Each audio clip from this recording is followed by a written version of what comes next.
The Digital Health Voice podcast is brought to you by MedTech �W𝐻𝐿 in collaboration with Digital Health Malta.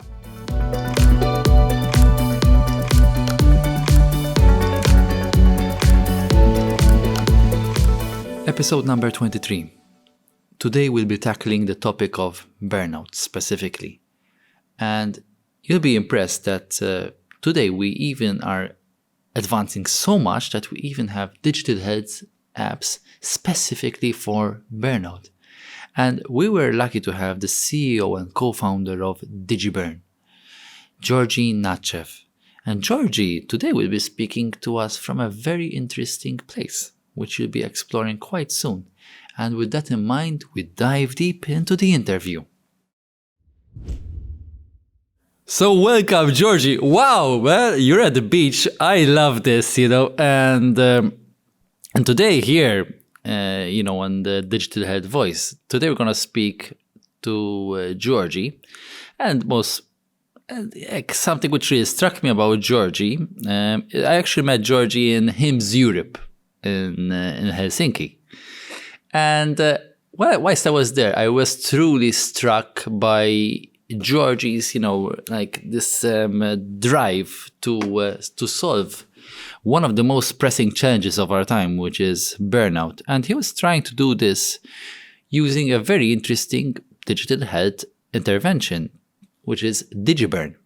And I'm so happy to see you here, Georgi, because you really epitomize, this vision forward. And I want to start off with a question with you, what's your digital health journey? What brought you here with us today? I mean, it's incredible. What even got you started into digital health? How did you get here? Great question, and thanks for having me here. It's an honor and a pleasure. So I would actually split it in two. Digital. I've always been in a way a thinker and an innovator, and somebody that's very geeky in a way, and I'm trying to keep my life very closely related to all tech and new solutions and innovation. It has always been a passion for me. And health, starting at around the age of 8 or 9, I think I had greater exposure to one of my grandfathers who was very into healthy living, reconnecting with yourself, doing yoga, good nutrition, going out for sports, dancing, enjoying life with 65 plus age. So I think he got me the fever for this kind of a strive to live healthy. And nowadays, grandfather, Georgi, you said yes, grandfather. Yes, that's pretty cool. One of my grandfather to yoga. I love that, man. That's so cool. All right. So he really got me inspired for living in a healthy manner, in a healthy way. He was over 65 and still going out and partying and enjoying his life to the most and best in any and every possible sense. So that's what really inspired me. And then in combination with being a millennial and somebody who's always very productivity orientated, with heavily fear of missing out or FOMO and trying to always get everything done. Most of my life has been on the brink or very close to burning out every now and then. So essentially one of my partners, one of the co-founders, came back with the idea 2 years ago. So I was very lucky of him just proposing and gathering us all and saying, hey, let's do something about this. It seems an important topic, and we instantly recognize ourselves with the mission. Wow. So you slowly and steadily you're telling me a bit more about Digiburn, but my big question for me would be how tell us more about the app. Is it on the App Store? Can you download it? Are you working already with hospitals or patients? What's your approach there? How are you moving forward there? Absolutely. So it has always been about the end recipient. So right now it's still just the user, because at the moment we don't have a clinical validation to call the user a patient. But yes, essentially we are patient-centric and patient-driven, with the long-term aspiration of becoming a digital therapeutic or a certified medical device. So as of today, we are obsessed with the user journey, namely, we've already launched around a month ago. So the app is available on both Apple App Store and Google Play. And right now we find ourselves in this kind of an exciting and challenging part of our journey to figure out which is the best way of delivering the value in an engaging and relevant way where the user really resonates and feels a deep emotional connection of not only getting into the program, which many digital providers solve, but also keeping there within the loop for a longer term until the positive impact has been earned and delivered. Wow. I mean, it's good, that you're collaborating already so closely with healthcare professionals and organizations. That really is the way forward, simply because of the beauty of collaboration, right? To bring everyone together on the same table and getting this important topic started. I believe that myself in the past 2 years, especially in my involvement, I was lucky and I got to be involved in the COVID-19 pandemic, I have to admit there, and the management, let's say. And I have to say, I did have some moments, and I would like to share this special moment with our audience. I actually got to try out Georgi's app in Helsinki. And after going through the app and going through the full, so to say, user journey there, I kind of realized, that I did have a certain element of burnout. And inevitably, we at some point, we kind of start realizing that on all this hustle and all that is happening in our life, we tend to kind of literally sometimes just run over our burnouts and pretty much trying to ignore it. And at the same time, it could happen that we have like really big negative consequences just because of this. And I'm sharing this moment not to kind of reveal a weakness of sorts, but rather to kind of state that at times we really need to acknowledge our mental health, that our mental health is as important as our physical health, and at the same time digital interventions could really be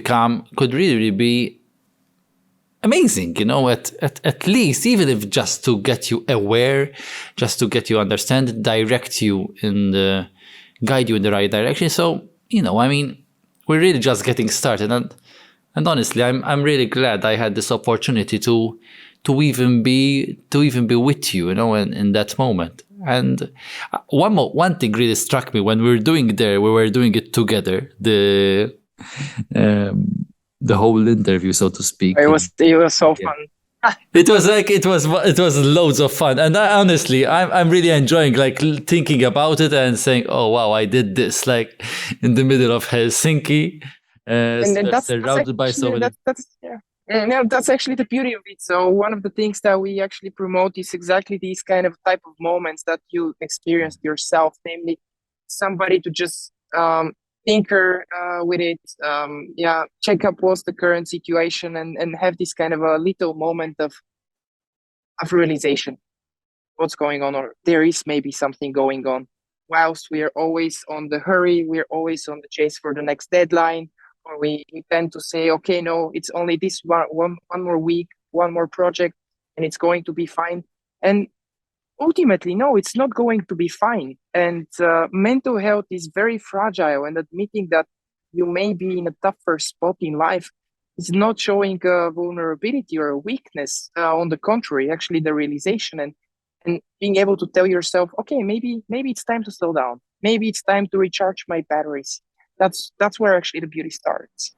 Yeah, in fact, Georgia, I'm happy to tell you that I'm actually going on holiday soon. So, so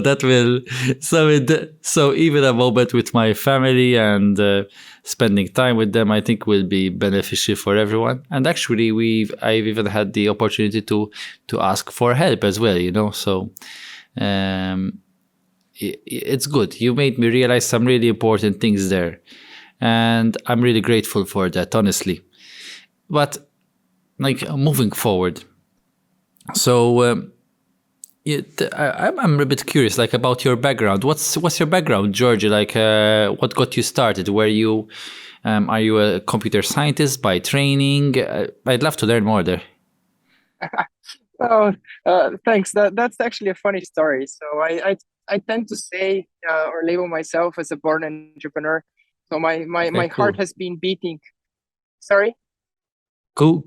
Tell me more. Yeah. Tell me more. Yeah. No, my heart has been beating for entrepreneurship and tinkering and innovation already from day one. I think I always said that I want to be an innovator, a finder, and yeah, somebody that creates stuff. And throughout the years, there have been so many different experiments, some on the legal, some on not all that legal side of things. And then I needed to actually get some education. So schooling was never really my strongest interest. I was much more like interested in spending time with people and street smarts and so on. So essentially, I Okay, went down the business path. My last official degree is a master in finance, that's which amazing. was All right. it's a good basis. So the consideration there was like, okay, I actually want to be into entrepreneurship. I want to create stuff, but right now I don't yet have this kind of an idea or team for this. And it seems that finance is something that you can always kind of make use of. So it was a little bit of a, let's say, kind of a decision what's strategically best, regardless of the current interest. And yeah, later on, I had the honor and privilege to actually get in touch with the people I'm working now with together. So that's what led to Digiburn. Wow. Digiburn. So how do you see Digiburn fitting in the future of digital health and medtech? Like, how does it fit? And maybe what's your vision or what's your ideal for the future of digital health? Will it be just health? Like, how do you see it fitting it all in the whole equation or in the whole, scheme of life? Like, what's your thought about that? So I always say that we are just a small droplet in the ocean. So Yeah. speaking about life and healthcare as a whole, maybe a little bit of an over exaggeration on my end. But yeah, I always tend to say also that we are nowadays living in the very beginning of a huge mental health crisis. Following COVID, the ongoing war, and all the other challenging situations and circumstances that we're living in, people are in this desperate need of help, of finding better ways to reconnect with their inner self and essentially learning how to lead a fulfilling way of life. So if we have a look at the mental health area as a subsegment of health, I see that there is plenty to be done there. Happy and excited that so many other players are also starting to enter the field because it will take many more of us to actually make a change. And my vision for the future is that we essentially build on the premise of technology, but also the existing ocean of data, because we did have a little bit of a chat with you on HIMSS in Helsinki that, you have your wearables, you are tracking your sleep, calories, eating patterns, and so on. So much data is being collected, and yet we are still doing so little with it. So our vision is in a way that we finally learned how to capitalize on the existing ocean of data and lay down the fundament of the so-called digital phenotype. Because mental health is still, let's be very honest, it's not very rosy. We're still living in the Stone Age. We don't have an X-ray for your mental well-being, right? So still everything is being mostly done based on personal and very subjective take. So your ultimate outcome health path strongly Yeah. depends on so many different factors. So we are in the business of empowering people in a way. Digiburn and everything that we dream of is entirely self-help based because we truly believe that leveraging the data and creating some smart algorithms can help actually move the entire journey of both assessing the current mental state or the risk towards a certain condition, like, for example, the burnout syndrome, as well as the intervention itself, can be moved much earlier in the path. And then the earlier somebody actually takes action, the easier it is to make significant, deep root cause change for the good for long term.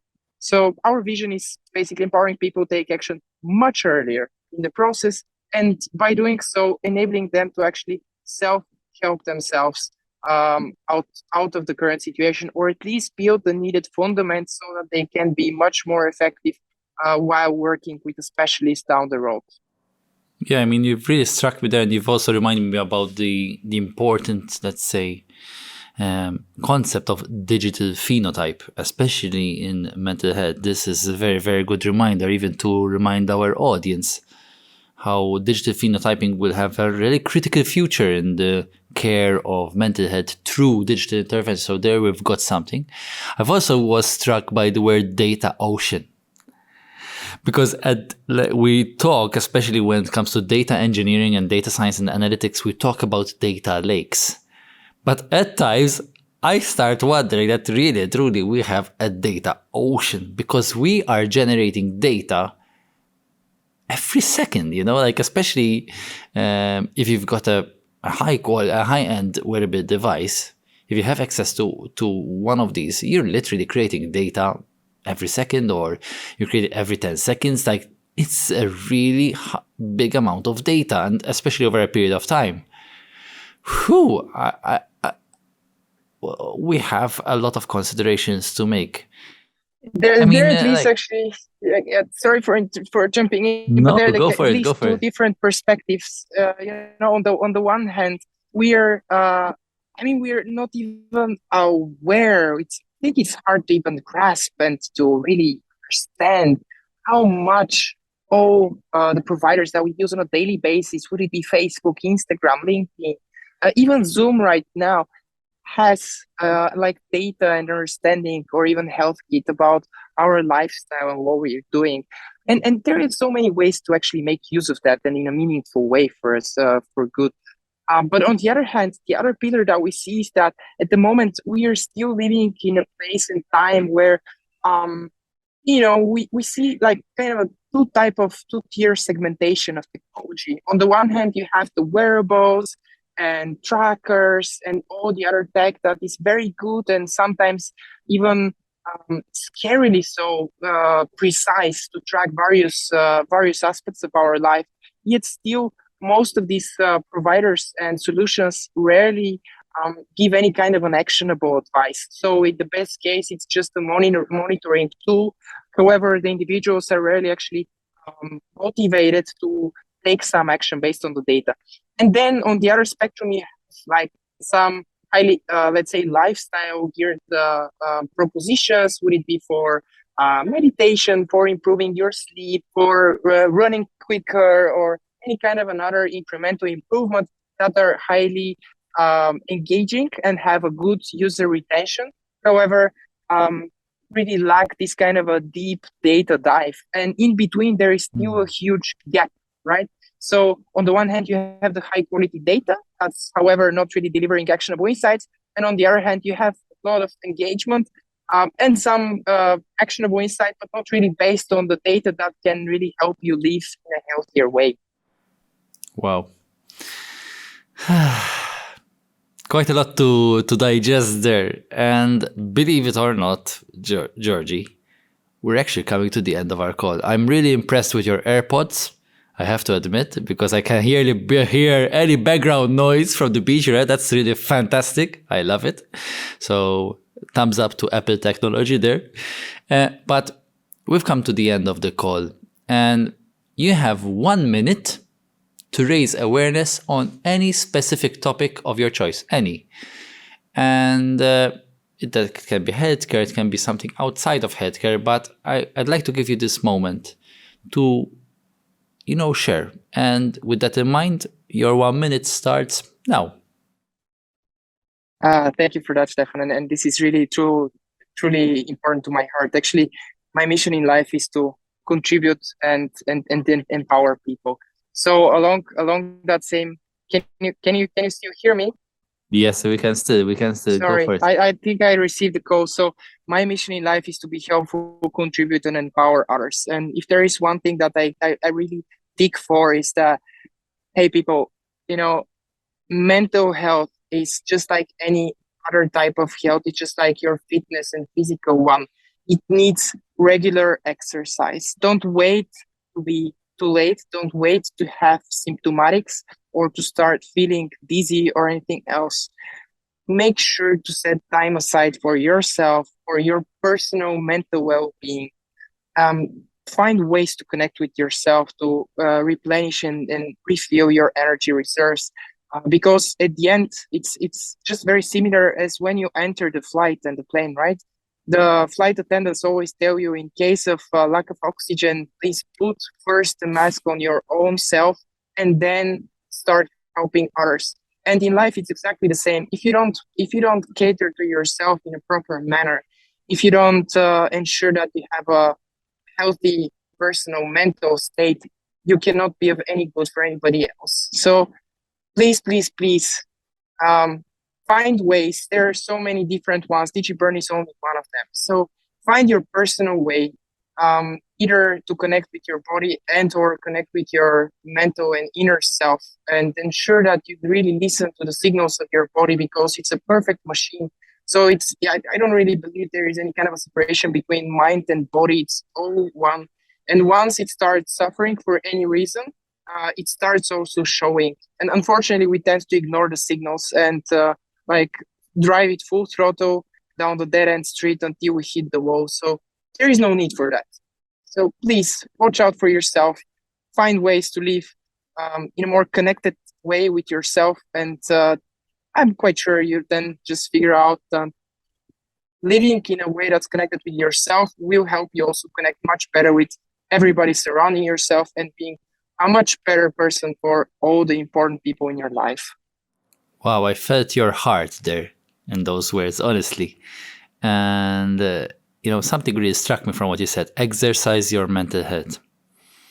I mean, we were lucky that we've already spoken about mental health as well before, and we had even some interesting podcasts as well about mental health. But I have to admit that this will definitely be one podcast to remember, even video interview, because you can find us as well on YouTube.